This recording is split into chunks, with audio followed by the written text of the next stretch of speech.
evening. So actually, I'm still awake at 12. It's already 12 midnight here dito sa UK.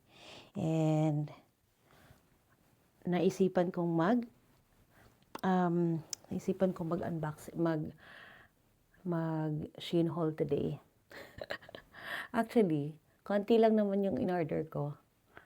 Pero pakita ko sa inyo guys yung aking napiling mga outfit for this coming Friday. Kasi we have a awards night dito sa company namin. And you know what guys, I just want to share with you na hindi pala healthy yung tawag nito, hindi pala healthy yung ibang mga shampoo, especially pag meron kang hair condition or meron kang hair problem or scalp problem. So next video ko, I'll share with you guys what is my scalp problem. So yan, next time na lang, next video na yun. Okay, so ngayon kakaligo ko lang kasi tapos medyo tuyo na siya. Ganito talaga yung normal hair ko guys. Ito yung normal original hair. Pero dati grabe nung bata pa ako maganda yung hair ko guys dati. Dahil nga kakagamit ng mga yung mga mumurahin lang din na mga chemicals, tsaka alam niyo, so hindi pala ganun, hindi din pala yun maganda. So, yan. Look at guys, kasi yung hair, yung lips ko anong tawag nito? Matuyo. Dito sa UK, ang dami kong reklamo. Nasa weather, lahat na, ganyan.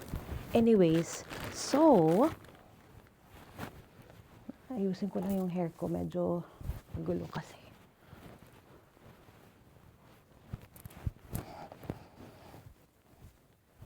Eh, masaya pa kasi ng konti. Kaya ganito na lang. Hayaan na lang natin yan muna.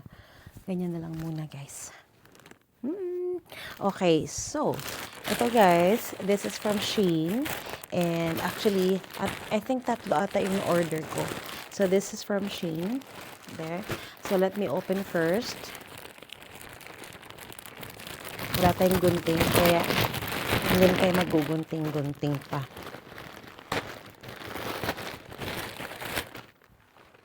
Kung hindi man siya magkasya guys, papadala ko naman sa Pilipinas, so no problem. Okay, so this is the first one. Ay, nasa may pang nito. Let me see the first item.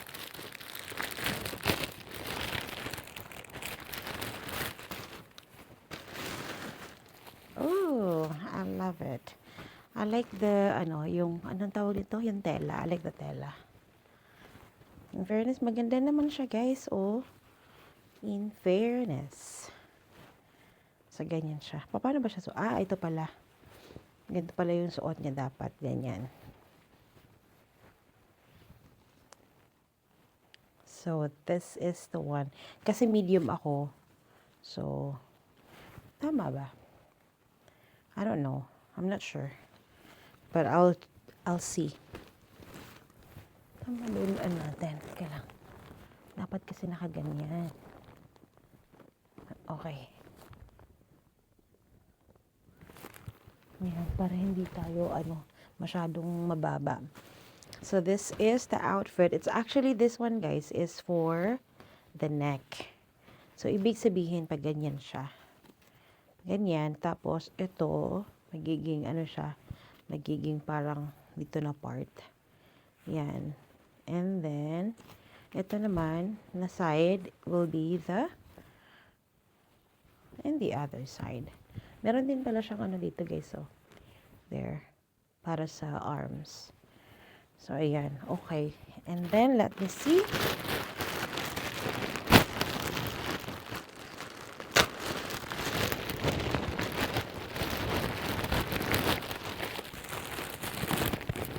Dapat pala dito yung natin, lights. Wait lang. Ganyan, para hindi masyadong. Okay, there you go. Hindi na masyadong kasi dito, hindi masyadong maliwanag. Okay, so here guys, the second one, yung dalawa magkasama pala. So, the second batch, second part, second dress. Ano mo to? Okay. Oh, this looks nice. Okay. Nahirapan talaga ako guys dahil nga, syempre, talagang medyo lumaki ako guys. Hindi lang medyo, talagang lumaki ako. Yung nag-gain talaga ako ng weight ng bonggang-bongga. Kaya, ayan. So, ito naman is size, actually, ang na-order ko is medium size din. Ayan, so medium size. And this one is actually see-through. Ayan, see-through siya. And this one as well, see-through din siya. So, I think, kailangan nakabra ako ng black. I have to wear black na bra. Kasi ito siya guys is, ganyan siya oh. Ayan, that's the one. Last year din na party is, ganito din yung style guys actually. Pero, yung buong legs niya, ganyan, yung buong whole thing niya is mga glitters naman siya. But this time, ito lang naman yung glitters. Ayan. Actually, nice siya, di ba? Okay, so, maganda din yung tela. Very stretchable and comfy. Ayan. So, I'm excited for the third one. So, this is our third. Actually, I think this one is skirt. I think so. Ay, ito nga. Ay, hindi pala. Hindi pala siya skirt. Short pala siya, guys. My goodness. Ay, short. Nakalimutan ko, short pala to. Okay. So, this one is actually, I'm not sure, high-waist short, guys. Kasi I was thinking na kung magaganto ako, ayan, so siguro magsusuot lang ako ng black na stockings, tapos maybe pag-iisipan ko pa kung ano yung ipapartner ko dito kasi pwede naman ganyan. So, yan lang siya guys. And also, ito, binabasa ko din to. Ayan, kanina ito yung pinagkakabisihan ko naman, Elvive L'Oreal.